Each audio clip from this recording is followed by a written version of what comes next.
Tom's looking good. Tom, give us a little bit of background on why I felt compelled that you would be a perfect person to kind of come and calm the waters and have a fireside type chat about NAR's lawsuit, buyer's brokerage agreement, the new 258 form, and all the shit that's going on out there.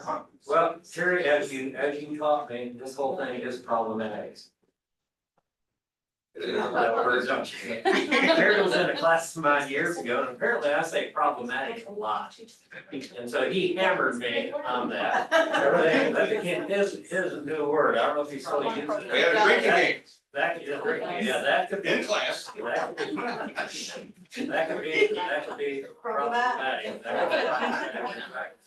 That's right. My doctor said I'm probably drinking too much. You're testing their knowledge, so. I just drink coffee. I have been, this is my 50th year as a realtor. So I've been around for a while. And I've seen this, I believe, is my 5th or 6th, what I call paradigm shift in our industry. And we always survive, but every time it comes out, people think we're all gonna die, it's gonna go. I saw on Facebook, we're gonna now be making $200 per transaction. Yeah. That's all we're gonna be able to do. This is so much false information. I read a quote this morning that I thought was interesting, that if your television is larger than your bookshelf, that'll be an indication of what the problem is. We're getting too much information from sources that are just not accurate. It is inaccurate information, incomplete information, not a context information. So this is simply another paradigm shift. And I absolutely positively believe that you are going to adapt or you're going to die. Not trying to be harsh, but you're going to have to adapt to it. I think this is so positive. What is going on is so positive, and it's going to be so good for you. You just have to make some adaptations, and as much as Terry wants me to, I'll share about it today. And so Tom has been the instructor of the year for the state of Georgia. He has many years of being well thought of, and also a part of the contracts forms committee. So he has an in-depth knowledge of that surpasses a lot of other people for what we have on the forms. And so also, not to scare anybody, I wanted to have just some real applications that you can take this and go, hey, we're going to kind of ease the tension in your head around this. And my number one thing is, you guys really need to get out of the mindset of real estate agents and look at it from the consumer's perspective. And then figure out how to cause the least amount of friction in between you and the consumer and make it an easier and more enjoyable experience for them. And I think if you really look at that, I can tell you the direction that I'm going to come at you with today is from that lens. And you can sit there and argue with me. I don't give a shit. I don't care what you do. As long as you're legal, moral, and ethical, we're going to have an engaging conversation around Tom's thoughts, my thoughts, Deb's thoughts, and then you can take with it what you want. As long as you're legal, moral, and ethical, we'll be behind you. But if you're going to practice things that are not legal, moral, or ethical, then we got a problem. Right, Tom? That is correct. Yeah. Simple as that. But we're going to break it down. We're going to go, hey, let's look at it from the consumer's perspective. And if you were a buyer that didn't know me from Adam, now understand this, you got two different kinds of leads. A referral, referrals that lay down. I can get them to sign a buyer's agency agreement, the full thing, without signing any special stipulations or anything. By the way, Tom, can we add special stipulations and things? Of course. Of course, it's a freaking contract. Okay? You can put special stipulations in, right? As long as they're legal. That's actually the law. It is. So, and by the way, this is wide ass open. So if you've got a question, raise your hand. If you don't get a question answered, we will find out what the information is. But I'm going to bet that Tom will help us get through and be able to answer, if not with certainty, almost certainty. Let me see a show of hands. How many of you were in business before 2015? In the real estate business. say about 40%, 30-40% of the room, right? That means about 60 to 70% of us have never, I shouldn't say us, because I've been in the business 30. So 60 to 70% of the room, and probably online the same metrics, I've never seen a downward trending market in addition to having to go through this NAR lawsuit. So you got two skill sets that have to be improved upon. And that's gonna cause some agents to just get out of the business when it's really not that hard. Okay? So Deb, if you wanna come up and take a seat, you need no introduction. She's a qualifying broker of the company and knows her stuff. And by the way, sometimes you might get an answer from Deb, and I've had agents walk away from her going, God, she was mean as a damn hornet. She didn't answer my question for me. It's not our job. Our job is to help you become a better version of you. If you come to us with a contract or a question and we don't give you the answer, but we say, hey, why don't you go read this and come back and tell me what it says. That's the way that you learn, right? But if we just give you the answer, you're not learning, you'll just keep asking questions and getting into the same shit as opposed to knowing the answers. They're all in the four corners of the contract. Okay? So it's not that we're bitches or assholes. We are here to help. Well, Tom might be both of them. But outside of that, I will clean my mouth up. I'm just excited. I'm engaged in the business today. I'm fired up about where we are. And I will tell you this, I will go out there and kick some ass in today's market and be fired up. Tom's positive, I'm positive. Are you negative? What are you? But let's flush it out and let's have an engaging conversation. And I would like to start off with number one, something that I heard many questions from after our 3-hour CE course. That got a lot of confusion out there, and that is Form 258. All right, y'all know what Form 258 is? What is it? Who wants to tell me what that is? Pre-showing compensation. Pre-showing compensation. Man, we had an engaging conversation on that last Thursday. And I didn't even know, I had never even looked at the damn thing. Okay?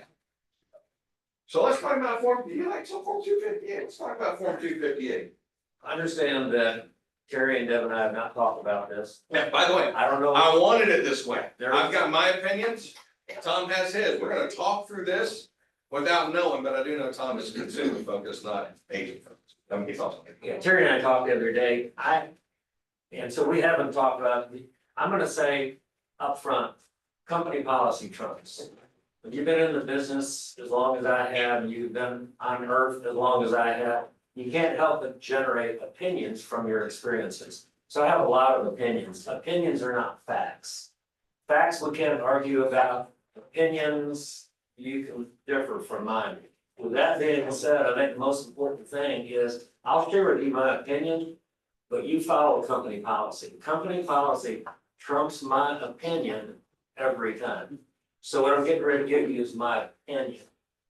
For right now, I would forget about the F-258. Wait, Opinion. no. You don't need it. You're being sarcastic. I don't think you need it. For the last 50 years of my business, I have gone to the MLS, and the MLS said that everybody here's the results, right? It says that the co-op compensation being offered is, let's say, 3%. And I called that good. That was it. And in 50 years, I've never had any significant problem. I don't know of anybody having significant problem. We didn't have to have co-op compensation. That was it. And if somebody won't pay you, we're required as a realtor to go to arbitration, not litigation. And that will hold up all day long in arbitration. So what has changed? The big change is that come August 17th and before, it is likely not going to be in the MLS. FMLS, we're not sure about yet. But it's not going to, soon it's not going to be in the MLS. So this is what I see happening. I go out and I'm going to show 4 properties today. I'll call the agents and I'll ask them if there's co-op compensation, or I'll find out how to give you some ideas of how to do that. But the co-op compensation is 3%. And I said, Deb, if you would shoot me a quick email or a text message to 2525 Lockwood Trail, 3% co-op. Is that anything less than what I've had for the last 50 years? And the answer is no. Can you introduce a text to an arbitration? Absolutely. Will it hold up? Absolutely. People have said, well, it won't hold up in court. We're not going to court. We're not going to court. We're going to arbitration. Emails and text messages will hold up all day long. It's all the evidence that you need. I don't know why we need to complicate this and do more than that. The second thing, we have 258, it says that it's a pre-showing compensation agreement. So I go show these 4 properties, it didn't work, I missed the mark, I come back to the office. I get back on the MLS, I find two more properties, and I call Norma doesn't answer her phone, I leave her a message, I text her, I don't hear back. And the buyer says, are we gonna do this or not? So let's go, I don't know what the compensation is, we'll figure it out. So I go show the property, 2 hours later, Norma calls me back. So Tom, I'm so sorry, but I was really busy, I was in a meeting. I got your message, yes, 3% co-op on that. I said, Norma, if you would shoot me a text message that unlocked it as 3%, I said, fine, I will do that. But let's say that you're with a company that requires you use something else. Can you now use the pre-showing compensation agreement? You showed the property 2 hours ago. Can you use the pre-showing compensation agreement? And the answer is very clearly, I don't know. I don't know. Might be a good question for Sarah. My position would be that if I'd already shown the property and used the pre-showing compensation agreement, and I sent it to you and you signed it and I signed it, and you tried to argue that that was an agreement that must be used pre-showing, you use it after showing, I would say that by signing it, you created a ratification, a confirmation, previously unauthorized position, so it still holds up. Well, we gotta go to court to find out. Why do we need that? Why are we making it so complex? As long as I can get that information from you in a text message or an email, for me, my opinion, I'm golden. That is easier. But what if I show the property, Norma hasn't called me back, I don't know what is there or what's not there, I can get no confirmation, but we want to write an offer. In today's market, if it's a good property, you don't want to wait. So let's write the offer. Then you got the 259. Isn't that special? The 259 is a 2-page agreement that talks about all this compensation. For those of you who've been in the business for 15 years or more, remember we used to have our compensation in the agreement. And it was a disaster. So the F-259 is putting it back in. My opinion, I'm always going to use that rather than that if I have the choice. I'm always going to keep it simple. And do we have that rather than that? And the answer is yes. It is special stipulation 620. That very simply says, and here's the simple thought. Can the buyer in the purchase and sale agreement ask the seller to pay for a home warranty? Collectively, you should say yes. Can the buyer ask the seller to pay closing costs? Collectively, you should say yes. Can the buyer ask the seller to pay for a survey? And the answer is yes. I can't think of anything the buyer could not ask the seller to pay for in the contract. So how about if the buyer, you had an agreement with the buyer where they have agreed that your compensation should be 3%. So you use the 619 and the buyer asks, or the 620, the buyer asks the seller to pay that 3%. Could you do that? Absolutely. That to me is the two choices. So he just unpacked a lot of stuff. That's because I'm old, I don't know how much longer I'm gonna be here. I don't know if there's any questions because they're all going, what phone number did he say? So let's unpack this. One is, who in here doesn't know what Form 258 is or understand it? Or got any questions around it? So everybody in here is 100% comfortable and confident with Form 258. I haven't seen it, but I got an idea from what y'all talked about. Okay, it is a pre-showing confirmation of commission form. Basically, before I show your listing, Eunice, I'm gonna send this, I need this signed by you to verify what your seller is willing to pay me for showing. That simplified version of it. There's like a specific address on there, right? You'd be specific and the other agent would sign, does the seller have to sign? I can't remember. Yes. Yes. Yeah, there's a signature on the bottom. Okay, so let's just talk about this for 1 second, all right? Because last Thursday, I had some very strong conversations on the call with people and some saying, I'm going to have this done before I show any home. I'm gonna put it on every one of my listings. Is what I'm gonna do. Anybody got any beliefs? Around Form 258. I know you do, Lindsay Kaiser. Yeah, I mean, I Okay, just. so this is open format. Yeah, I wanna flush stuff out and have a real conversation around it. Okay. And look at it from several different lenses. So go ahead. my perception of the 258 on the listing side is it just creates a lot less drama and a lot less phone work and texting and all the stuff that I have to do. So what I'm saying is if I've got this filled out by my seller, and Allison requests to see the house, I text it to her, it's done, it's handled. There's no question. We're out of that awkward arena. And I also just feel like it's clear, like, why not just be clear in the beginning? What less. And I just think it's going to be an absolute shit show when all those rates disappear from FMLS, and why not just be transparent Okay, as a listing so agent? hold on, as a listing agent. You're adding stress and complication into your world that you don't have to. Why? No, you're still going to get the phone calls and you're still going to get the text messages about what the buyer's agent is going to be paid. So why not just send it off when they do their showing request? Most people Yeah, I will think, call and ask on that Before. before they hit the showing request. Okay. So yeah, by we're just talking about using it as a standard operating procedure as a listing agent to send it out once a confirmation showing is confirmed to keep things organized. Could it be in showing time? I can't hear you. Hold on, we can't hear you. Sherry Edmonds, go ahead. Sorry, I agree with Lindsay. I think we were talking about using it as a standard operating procedure as a listing agent. When a listing showing confirmation is confirmed, to send it out to that buyer's agent. So everything is transparent and organized. Okay, Could it be in showing time? No. Can it be No, uploaded to you FMLS? no, it cannot be, Okay. nothing can be uploaded on it in the FMLS, so this It's is, gotta be 2 clicks away. this is 2 clicks away. You're showing 10 homes that day, Lindsay, and you have 2 listing appointments, and you have 10 showings that wanna see your property. Yeah. Oh. It's Who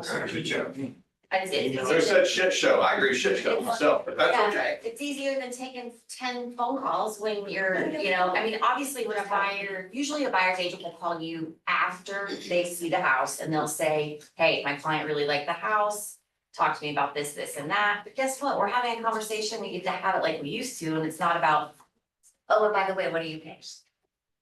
But when it's not. But hold on, I wanna flush some things out, and I want you guys to understand where I'm coming from. My belief system is, I wanna have the least amount of friction. To have my clients have the most enjoyable experience to see the homes that might fit what they want. Right. But I feel like on the buyer Oh, side that's, too. that's all I'm gonna come at It it from. helps your conversation with your. That's buyer. all that I'm gonna come at it from.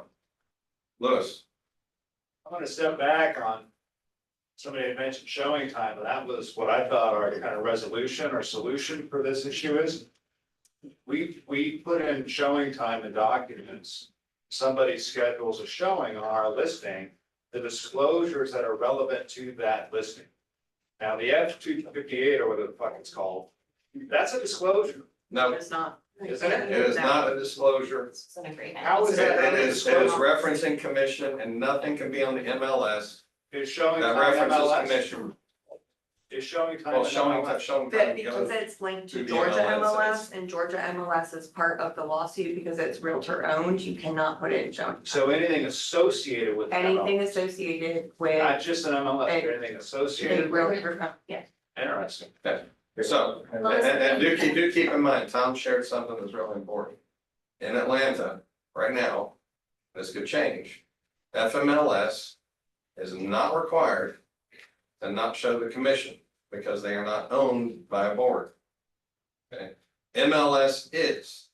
So MLS will no longer have the commission as of August 17th.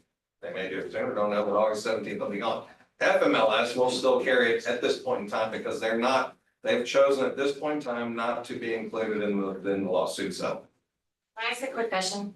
As a buyer agent, I'm asking you guys, if you're working with your buyers, how nice would that be to just get that out of the way right at the beginning when you're trying to request the showing? Just asking. Yeah, we just. But we're not gonna request the showing Wait, if we don't know what the compensation is, if our client wants to know that they're not going in blind. Keep in mind, But if you message me and ask me, I'm text me, I'll send it to you. I'm going to have you guys back off. And I'm gonna have you look at it through the lens of the consumer. And how to create the least amount of friction, so the buyer can have a great experience. And not get so clogged up in all this bullshit around commission talk, okay? Listen, Doug, that's- So- all right, hold on, Doug. So I have 2 points, and it was from talking with you about 30 days ago. As a buyer's agent, I don't care what the commission is. I'm not calling agents. I'm not looking for disclosures. I don't care because 100% of my offers are gonna include special tip 619 or 620. Actually, hold, stop there. It's only 620 now.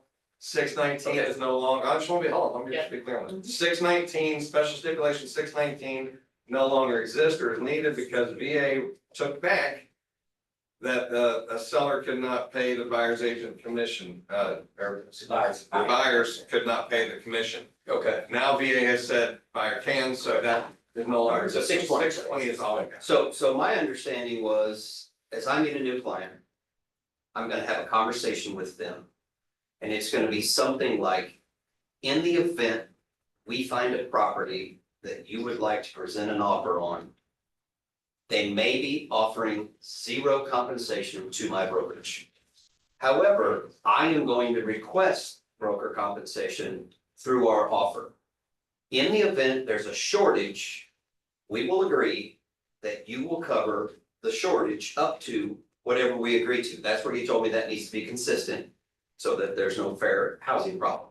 So if you're my buyer, we're gonna have that conversation. If we find houses that they're offering brokerage, my brokerage compensation, it's business as usual. But if we find a house that's offering 0, I'm gonna go ahead and request through the offer that they compensate my brokerage. Are we cool? And I just had this with somebody, they agreed up to 2%.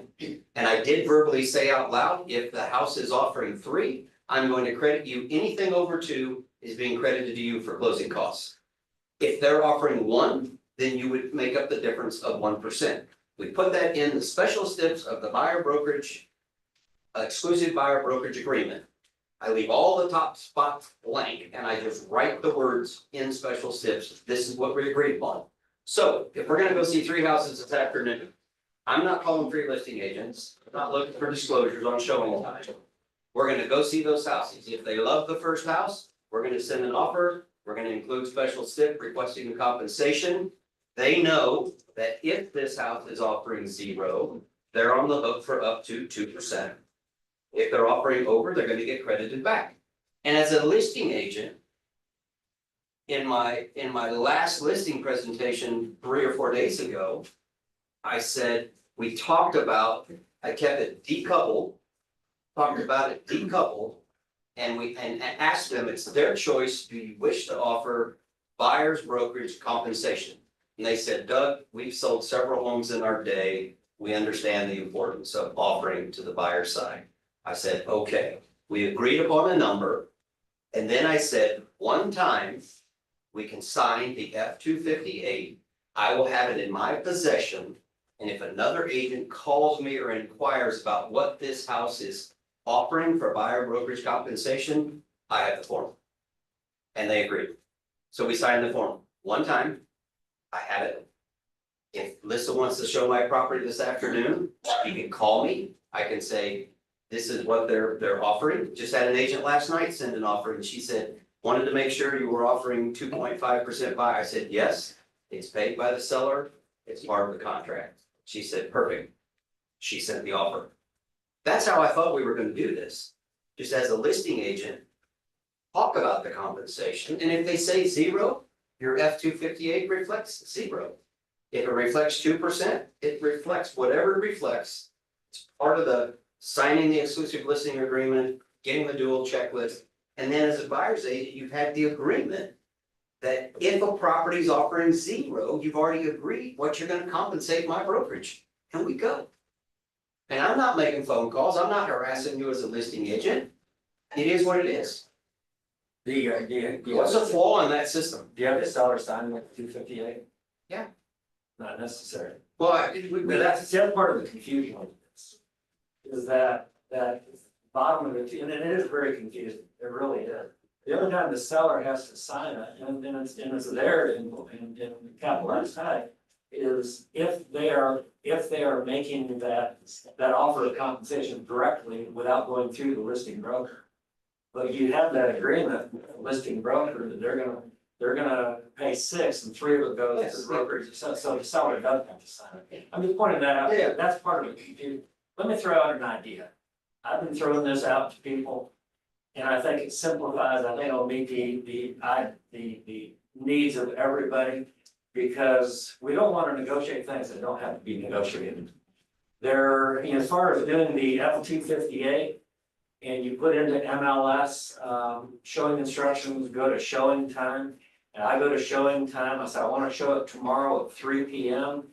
I send that in, you receive a text, you confirm it's okay, you approve it, I get a text back. And that's good, I go show the property. Can it tell you on showing time that the co-op compensation is 3%? No, it cannot. But you now know that I'm showing the property tomorrow at 3 o'clock. You know that I'm showing it at 3 o'clock. You could shoot me the F-258 as a confirmation. Right. Or you could shoot me a text message, looking forward to you showing the property. It's a beautiful property. By the way, the co-op compensation is 2.5%. However you want to do it, you could do that. That is totally separate from the MLF.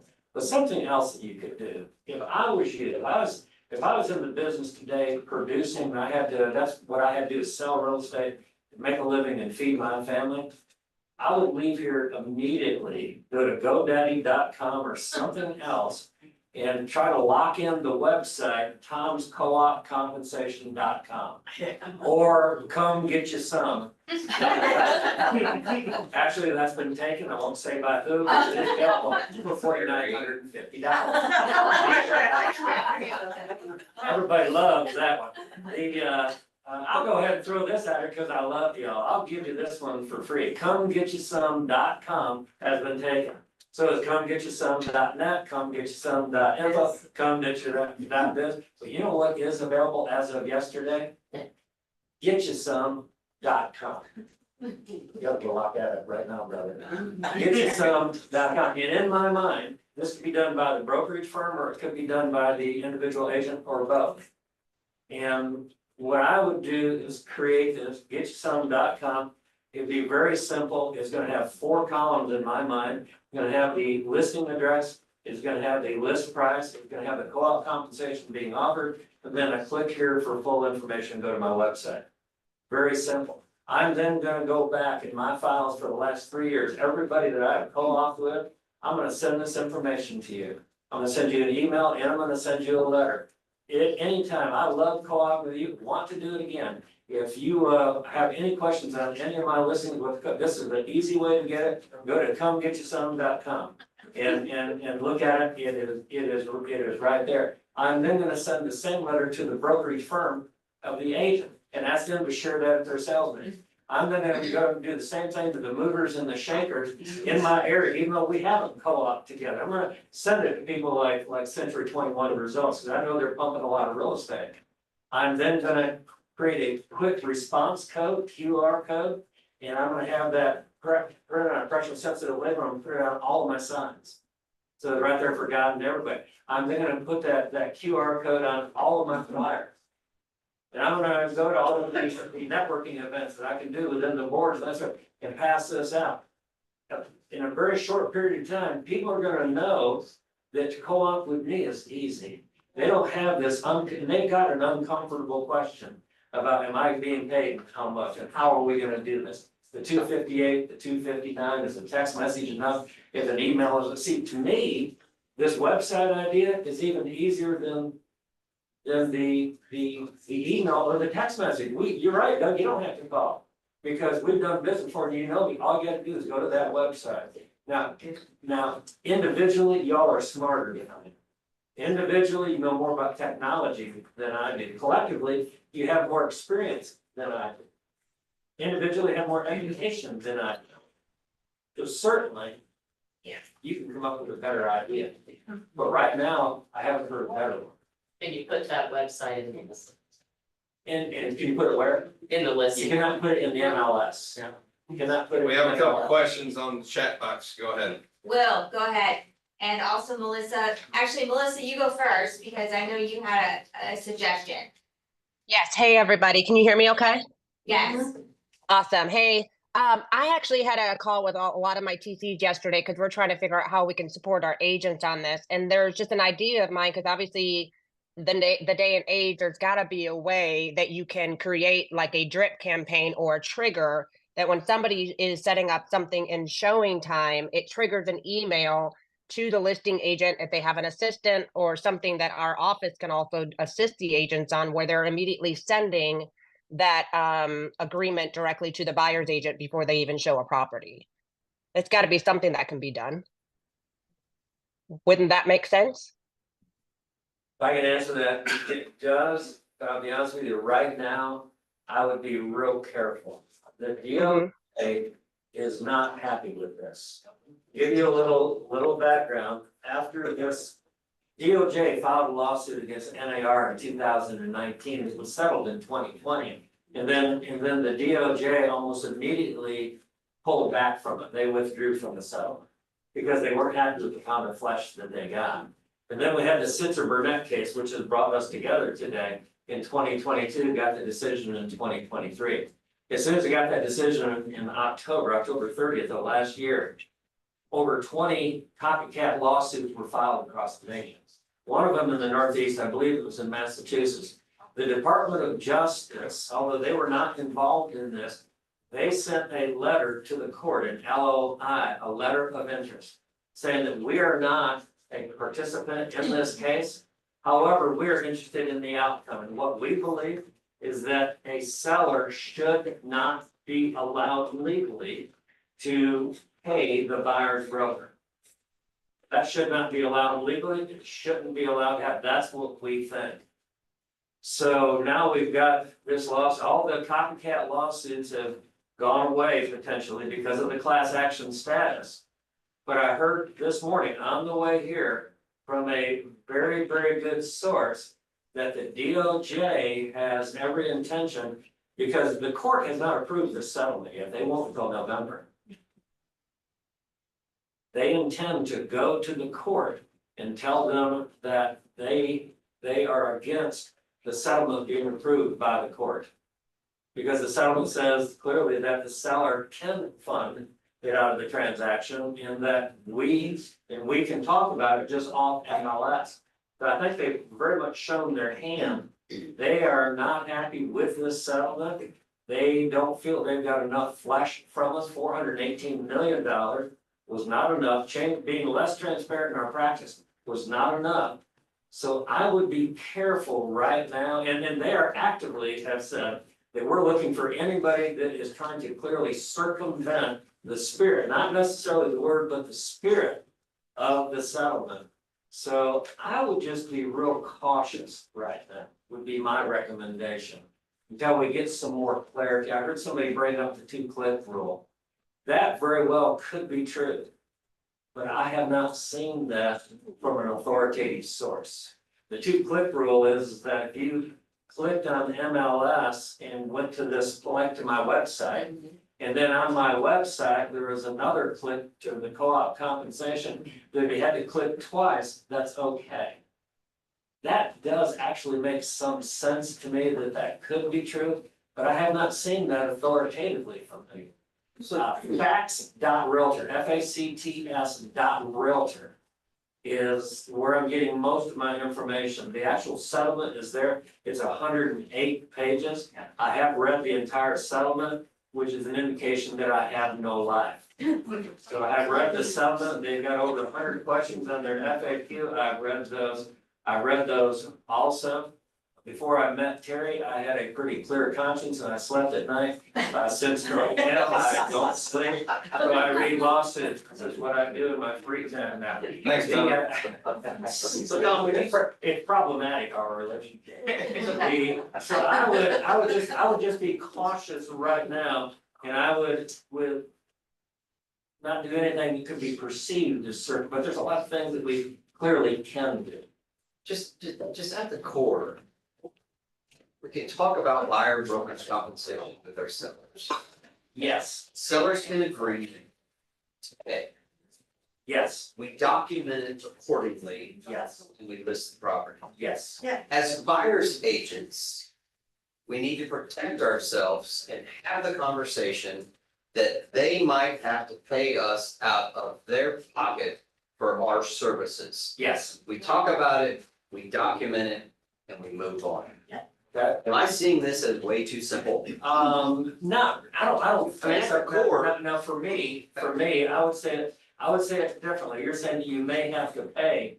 When I started representing buyers in 1987, before it was cool. It didn't become cool until 1995. And what I've always told buyers when I was in production is that you never, ever, ever have to pay me a nickel if you don't want to.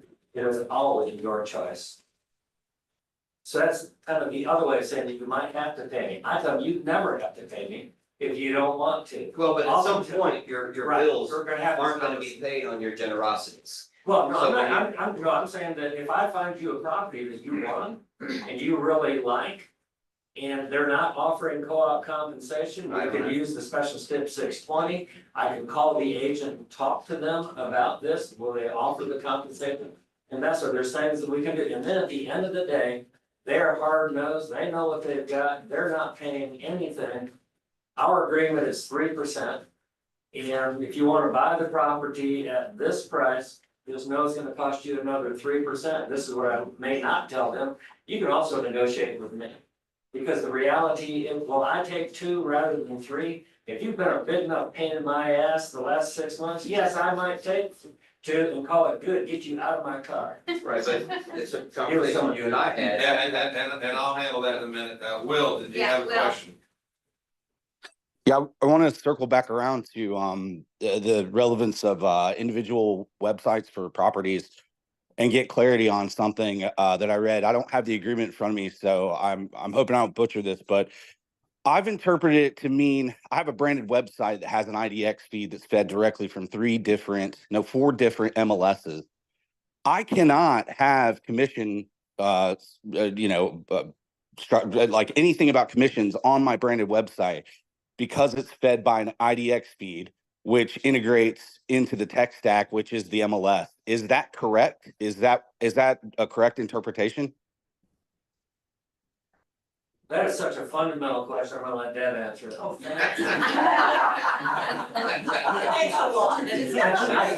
think, and now you're making me go back and think, which is dangerous. I believe in the settlement, in those 108 pages, it was not a problem if it came from a shared feed like that. As long as it didn't come from the MLS. So for instance, if one of these aggregators, they picked up information not from the MLS, but from your website, and they put it out there, that's not a violation, I don't believe. I'm about 85% on that answer. I'd have to go back and look at it, though, and research it. I do believe that is specifically excluded, I think, but research it to make sure. The way that I interpreted it would be like if there's a portal that is a direct connection between whatever site's hosting the information and the MLS, that's a violation. That's why I wanted clarity on it, because it reads as if it's a violation. Yeah, good question, and I will look it up. After we get done today, I'm headed up to Tennessee to teach tomorrow, so I'm gonna have some time in the road to do a little research. I'll look it up. That's an interesting question. Haven't asked that one. I have a follow-up to that. Pam Evans said it would be ideal to have a Century 21 results page with all the listings compensation that gets updated daily. Yeah, we're not gonna do that. We're not. All right, so I just wanted to make sure because obviously. Why not? It's because it's a management freaking nightmare. Yeah, And I'm not gonna make any mistakes and we're not gonna do that. Well, and then the question also, remember what I said about company policy? Is it gonna be the company policy? I threw out the idea, what y'all do is entirely up to you.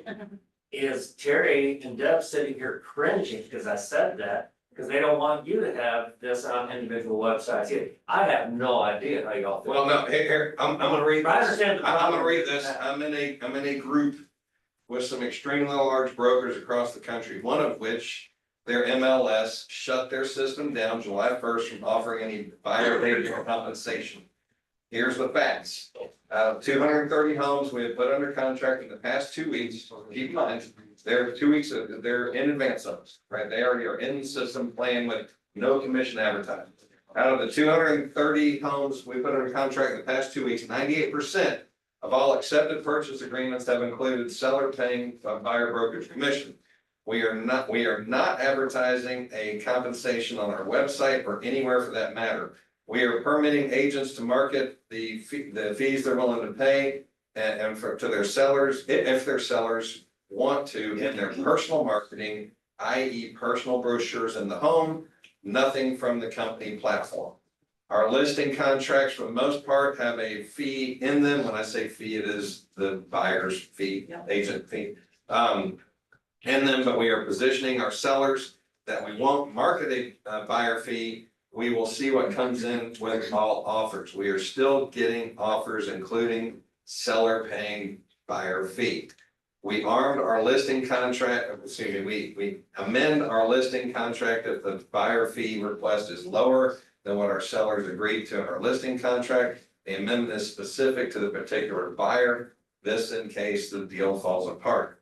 Agents know that it isn't a matter of what a seller or broker is offering. This is important. Agents know that it doesn't matter what a seller or broker is offering. All agents need to do is write in what they want the seller to pay the buyer's agent commission in the contract. It has been no issue. That to me is the biggest paragraph of all. We have learned from our offers that we have received on our listings that surprisingly many buyers agents are not good negotiators for themselves. Rural markets and smaller brokers might not grasp it that easy. We have been coaching our agents to not judge and be patient and curious and don't police other brokerages on what they are doing wrong as it relates to offers we receive. Just be helpful in clearing up the uncertainty and get it to the finish line. That right there is what 15 brokers that I had on a call, 14 of them were doing that. The offer that you put out is going to depend on what the seller is willing to pay. If a buyer's agent submits a shitty ass offer that is a very low price, guess what? Commission's probably not going to be that good. But if you bring in a good offer and ask for commission, you're probably going to be able to get that. That's pretty much how it goes. So for me, I look at it and go, I don't want to get into so much sharing commissions out there. Lindsay, you told me and made me sign a pre-authorization, I'm not going to sign that. Because I'm going to go into a contract, I'm going to put in every single contract that I write, I'm going to fill in special stipulation 620. Every single one of my contracts. And I don't give a crap what you, as a listing agent, were willing to negotiate on my behalf. I'm going to go in there and ask for your seller to pay me 3%, if that's what I'm charging to buy. Period. Special stipulation 620 will go in every one of my contracts that I represent a buyer. That would be what I go for. In the buyer's agent, the new buyer's agency agreement, it has a paragraph in there that says, I can work with you and I can ask the seller, do you prefer me to ask the seller to get your compensation? And by the way, do you mind if I ask for 3%? It has very specific language in here that you and I are going to have a conversation around what I'm willing to charge, what I can charge, and what you're willing to let me ask the seller to pay us right here on the front page of the new buyer's agency agreement. If they don't change, by the way, I do have a question around this time. If they don't change and we have to have this signed by the buyers before you go sign, I personally would recommend that you go to the special stipulations section and say, hey, Mr. Buyer, no, and this is not for a referral, but this is for somebody I'm meeting for the first time. They don't know me from Adam. It was an online lead or call off my sign. They don't know. Hey, you know what? Victoria, I know with the NAR settlement and everything, we need to talk about this. We're gonna get it addressed. I'm gonna show you 3 properties today. And I'm gonna write here in the special stipulations that this contract only pertains to the homes I'm gonna show them, right in their addresses right here as we go. Are you okay with that? That's the type of conversation, that's what I'm gonna be doing to get people working with me, if I have to have them sign this buyer's agency agreement. I'm gonna make it easy, I'm gonna reduce the friction. And I don't care what a listing agent is willing to have be negotiated down and have their seller be willing to pay me. I know what I'm worth, and I'm gonna go charge that to my buyers. And if I get into a situation where the seller is not paying me what I'm gonna charge the buyers, the buyer might not have the cash to pay me outside of closing. I'm willing to accept that. So I tell the buyer, hey, you know what? Paul, if we run into a situation where the seller's not willing to pay me the 3%, then we will work through that before you sign the contract to make sure it's fair on both sides. Does that make sense? So That's the back it least up, amount of friction, guys. can you back it up? So go to page 1. Yep. And, so underneath number 4. Where, so you're talking about just clicking other? Under section, C? C, yes, optional compensation from seller or seller's broker to buyer's broker. Buyer hereby approves or disapproves buyer's broker's receiving compensation from seller or seller's broker. Nothing herein should be interpreted as a promise for seller to pay separate seller's broker to pay or offer to pay compensation to buyer's broker.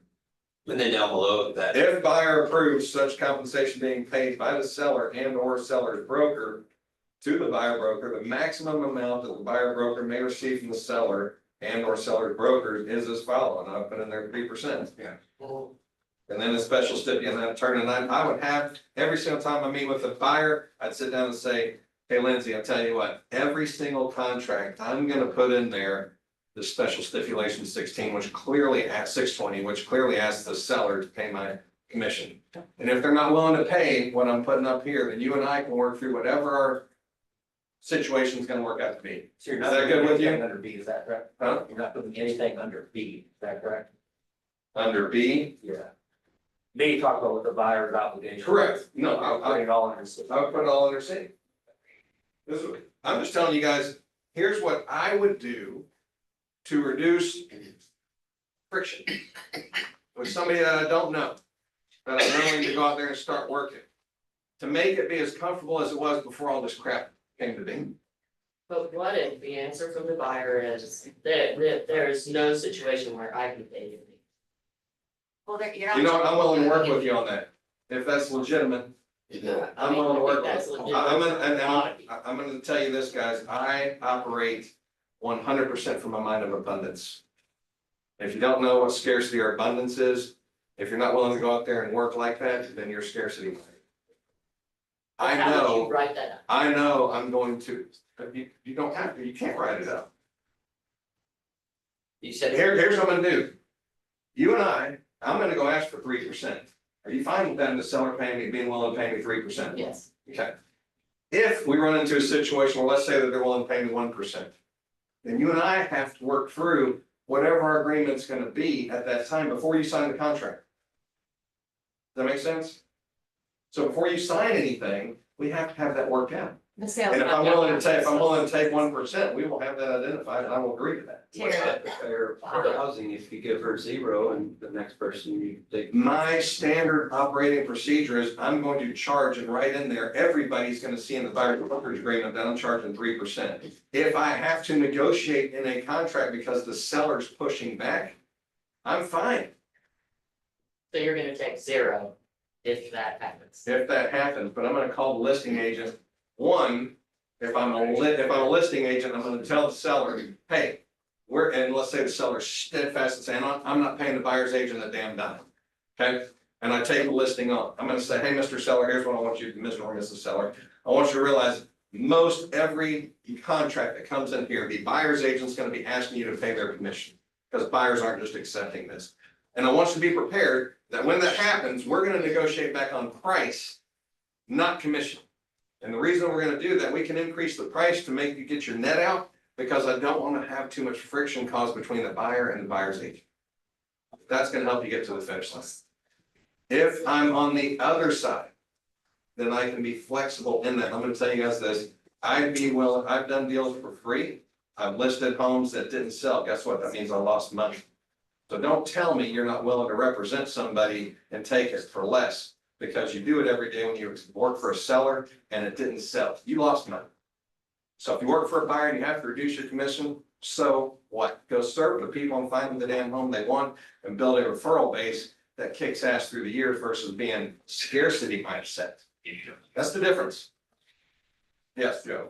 So quick question, going back a little bit. So for example, like today, I've got to show 8 houses this afternoon.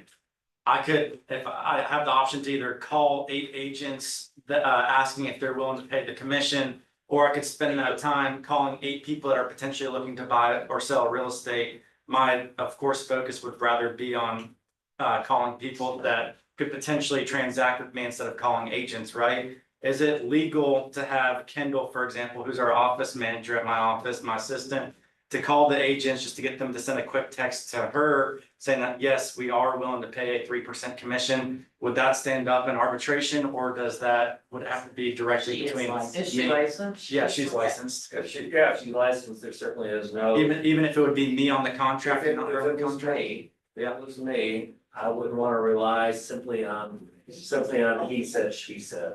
Okay. I'm gonna go back to, I'd be fine with a text message, I'd be fine with an email. I don't think we necessarily have to go so far as the 258. If you want to, and that's company policy, that's fine. I think it's kind of an overkill, and I think it's kind of confusing. There's that section at the bottom. I got a call from a broker. I did a cross up in Dalton 2 weeks ago, and one of their brokers called me, a big company up there. So we got agents running all over town trying to get the instructions to the closing attorney signed by the F-258, signed by the seller. And it clearly says that the seller does not have to sign it unless they're paying the buyer broker directly. But this is so confusing. So we're introducing confusion into it. So I like Terry's idea of trying to keep it simple. My only concern. Okay. Go ahead. Go ahead. So you're My on. only concern without having the conversation and plugging in the 620 is that I don't know whether your seller has offered to pay anything or not. And from what Terry said, and that does not surprise me even a little bit, 98% of the time within this mastermind group say the seller is paying it. So the broker listed the property for say 6%. Instructed the agent to pay 3% to us, but we didn't have a conversation. So that's what's in the listing agreement. Seller got to pay 6%, and then I sent in an offer asking the seller to pay me 3%. I'm not very good at spelling, but 6 plus 3 is 9. That is now what I get to negotiate. That's what it's going to look like to the seller. Why? Because They would have spelled out 6 to the listing brokerage, and you agreed to compensate the buying co-op. 3%, that's what's the agreement. So you owe me 3%, and now I've asked the seller to pay me 3% also. Not instead of, but that's what the agreement, that's what you now have as a contract. Because I almost think as a listing agent, when you talk to your folks, if they agree they're comfortable with 3%, and if I would say something like, we may receive an offer that I haven't spoke to an agent, and they send a special stipulation requesting 2%, you'll have the option that you can reduce your 3%, we'll amend our agreement, and you'll pay 2% buying brokerage. Makes perfect But at sense. the end of the day, you're willing to pay 3%. If they come in asking for 3%, they'll get 3%. But if they ask for 2%, Right. you can save 1%, and you don't have to pay them 3% because they requested 2%. And Doug, you are an experienced agent. So you've done a lot with co-op. You think most agents out there are going to be having that conversation with their seller? I don't know, but the beauty of what Terry just said about those 15 brokers, this is gonna be the exception.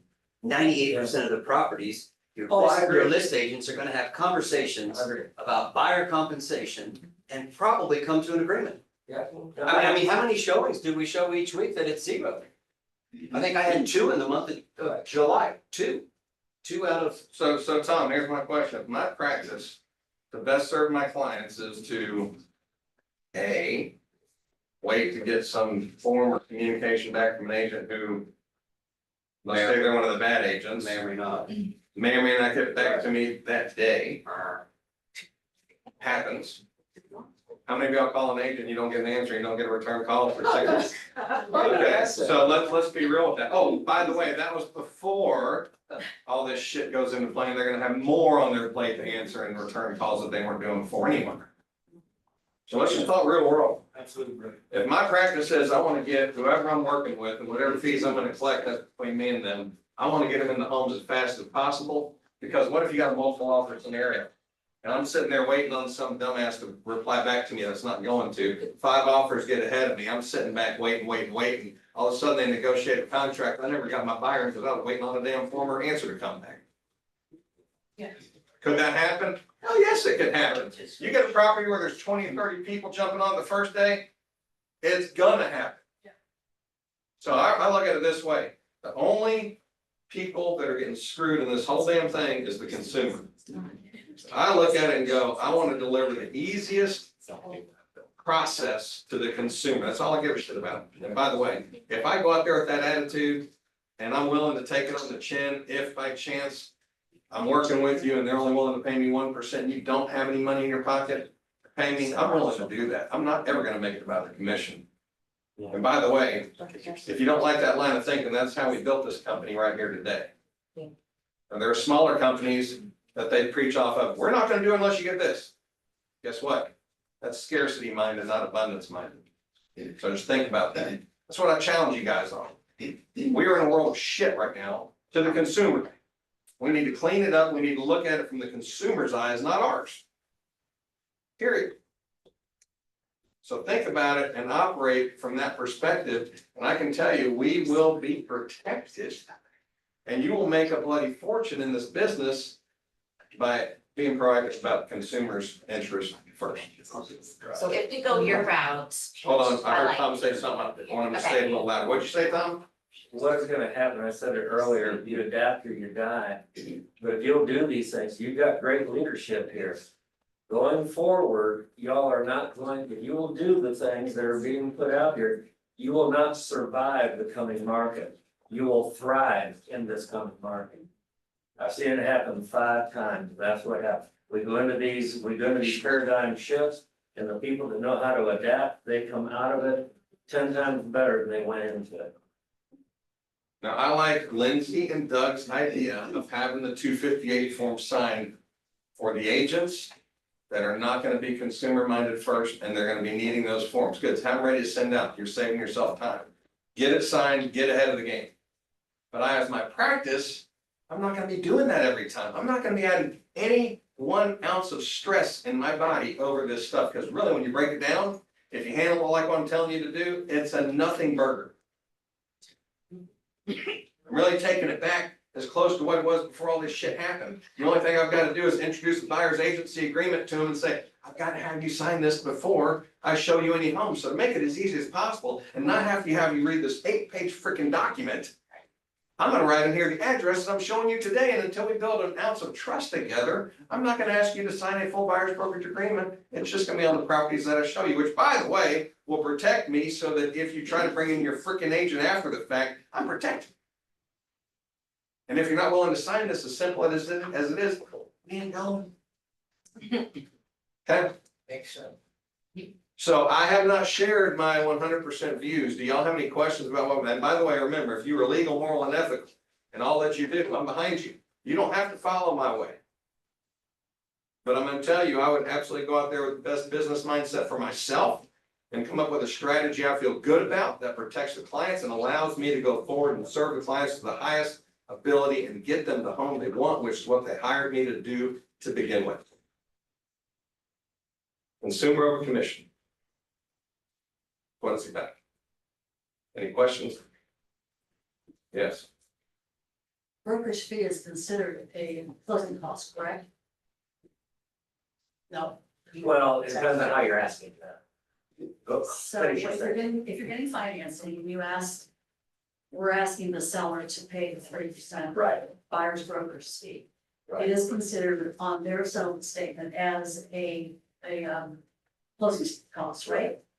So as a listing agent, why can you not put in the remarks, seller agrees to pay 3% closing costs? Or up to a dollar amount. You can, so as long as it is not specifically Brokerage fee. towards the brokerage fee. That is It correct. can be And towards. in our contract, it does say that the fees that the seller is paying can be used basically for anything, including the buyer brokerage commission.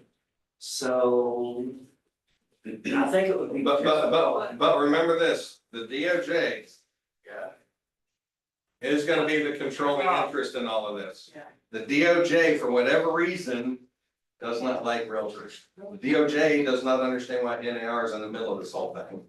The DOJ is gonna be out for a pound of flesh somewhere along the line. The DOJ on Friday won because the court said, no, we're not going to let NAR retry the case. The DOJ has the ability and the right to go back in and rip it all apart and go back and reinvestigate NAR. That happened Friday. Yeah, that's what I'm referring to. I was saying, okay, so back to the question. The question is, can you use? Right now you can, that's kind of what my answer is. Right now you can, but I'll be surprised if they really get in there and say, you can't later on. But right now, you can't.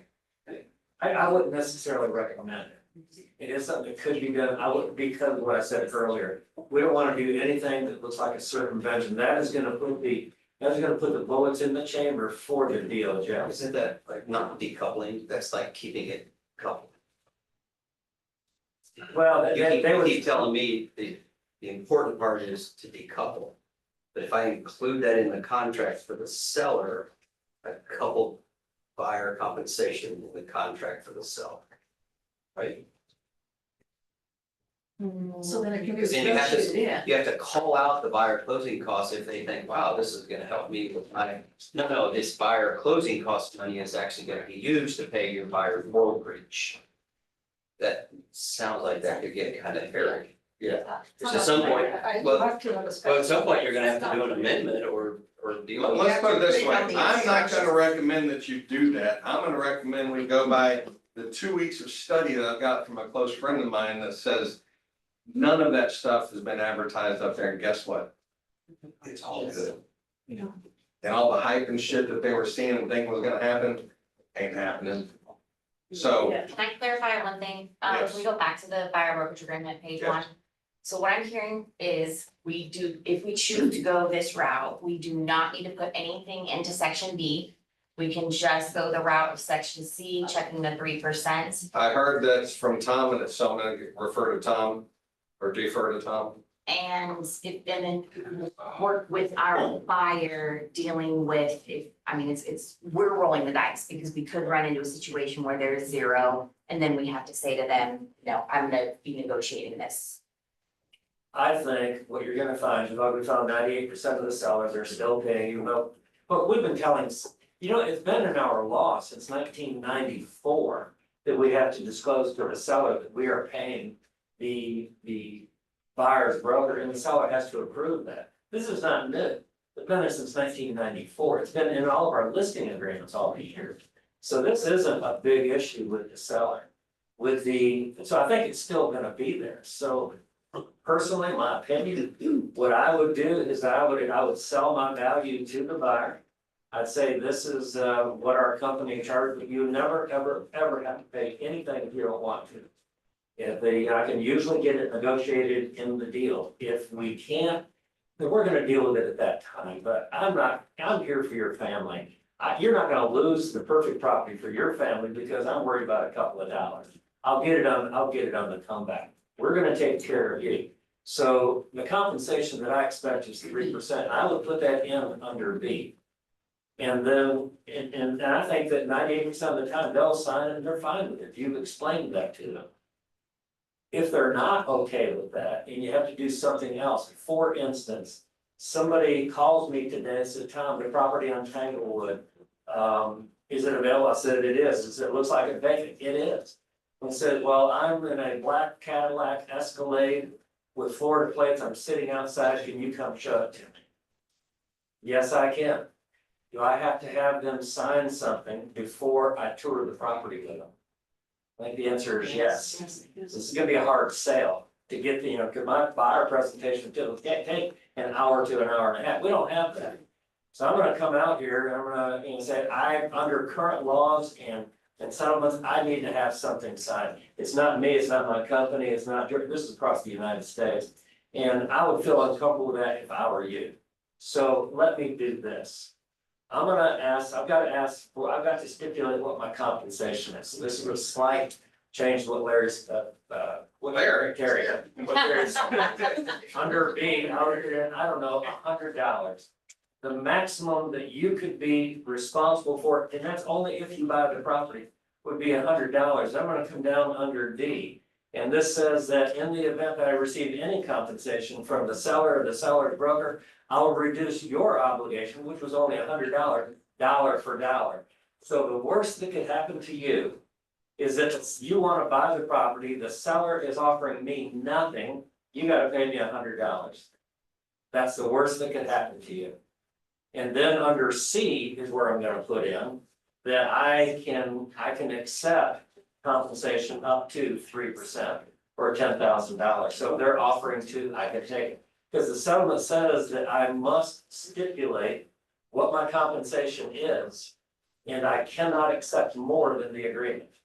Right. That is really the reason for C, that people are concerned about, what about a bonus? So I've got 3%, well, what about a bonus? Well, if you think there's gonna be a bonus, man, how many times that happened in your last 100 transactions? But if you feel that it's worth, then you could put the bonus, whatever it's 3%, but I can't accept up to 5%, for instance. That was really the use of C. That's what the Forms Committee put it in there. But you could also use it this way to really soft pedal this to this person. I'm gonna show them one property, $100, $1. I put something in there and then maximize how much you can accept. And I don't know how much that's gonna be. Or I might know what it's gonna be. In this case, you're calling me because I'm the listing agent. I know the seller is paying 3%. But I still have to have this agreement with you. So I'm gonna put in here $1 and maximize it at 3%. Because I know that's what the seller's paying. So all I'm saying, if it was me, I would make this, well, consumers are so confused about this. The agents are so confused. People you're gonna co-op with are confused. They don't know whether to scratch their watch or wind their butt right now. And with that being, I'm gonna try to make this as simple for them as I possibly can. But I feel like that's not, so now you're saying we need to do B, C, and D? Well, you're always gonna do B or C, Right. and you're always gonna do D. We are. I would think. Okay. I would think. Hey, Tom. Okay, hold on. Look at it this way, guys. What's the easiest way I can reduce? By the way, what's the consumer's number one fear if they're a buyer right now? Money. I now have to pay you out of my pocket. Mhm. That's what they're all thinking. What are the sellers thinking? I no longer have to pay the buyer's agent. So how can you soften that blow? I'm gonna look over this buyer's agency agreement and I go, I'm gonna check the box, I'm gonna ask the seller to pay for it just like it used to be. And take that doubt or fear out of your mind as the buyer. I'm reducing the friction and gonna make it easier for you to work with them. And take on a little elevated risk that the seller may choose not to pay. But if I'm looking to work with more people and make it easier for them, that to me is the most important thing. This is kind of the Wild West for a while. I don't think it's gonna be anywhere near as bad as what y'all are being told and what the fear mongers are putting out there. And just remember the 2-week analysis, 230 contracts off that broker that their MLS has not been advertising any buyer agency fees. Running smoothly, no issues. I really do think it's gonna be very minimized. There's a number of, I think what you should get from this morning's talk is that there are a number of options for you. Work for a great brokerage that understands that you're individual business people and they're gonna give you within reason, the reins to run your business the most profitable way that you can. And sometimes it comes down to your own personality. What is most effective for your personality? Would it be to do B, C, and D, or would it be just to do C? Would it be to put a small amount in B? And does it change on circumstance? The circumstance of going out there to show a property where I've never met the buyer, they're sitting there and they're kept. That's gonna be a tough sale, I think. I wanna minimize the fear for them. And that, the fear that they have is the unknown. They've got a big fear of having to pay, a big fear of the unknown. And as Terry said, we need to quench that the best way that we can. And there are multiple ways that you can do it. There are multiple ways to do this legally, morally, and ethically. You figure out what's best for you within the parameters of company policy. Company policy always trumps. I have a lot of ideas, I've got a lot of opinions, but company policy trumps that. Any questions? We're beyond the time. I try to keep those meetings at exactly an hour. So being that there's no questions, if you have any others, email me. I'll forward them on to Tom if I can't answer them. But we got a ways to go, guys. August 17th is the due date. And remember, FMLS right now, here's where the friction can happen out there. It can get really confusing. If you're an FMLS member and you're not a realtor, you do not have to do any of this. Yes. Unless you are a member of MLS. If you're a member of MLS and FMLS, you have to by default, because you're a member of MLS, have to comply. But if you are only a member of FMLS and you are not in a brokerage that is a realtor-based brokerage, then you don't have to abide by any of this. So you're gonna have that to work with out there. By the way, they're typically lower producing agents anyway, so it won't be really having that big of an effect, but it will. Right? Yeah, I can stay around and answer any questions you got. Bill will carry by the hour, 10th hour increments. As long as you want. Let's give Tom a nice round of applause. And we will have more coming. What I'm gonna be focused on is reactions and responses to this and keeping you updated on the NAR settlement and how to handle things. And 2, market conditions and trends and what's going on. And I will send out 2 slides later today that are easy, and these are weekly changes. So make sure you leverage those in your conversations with sellers. Have a great day.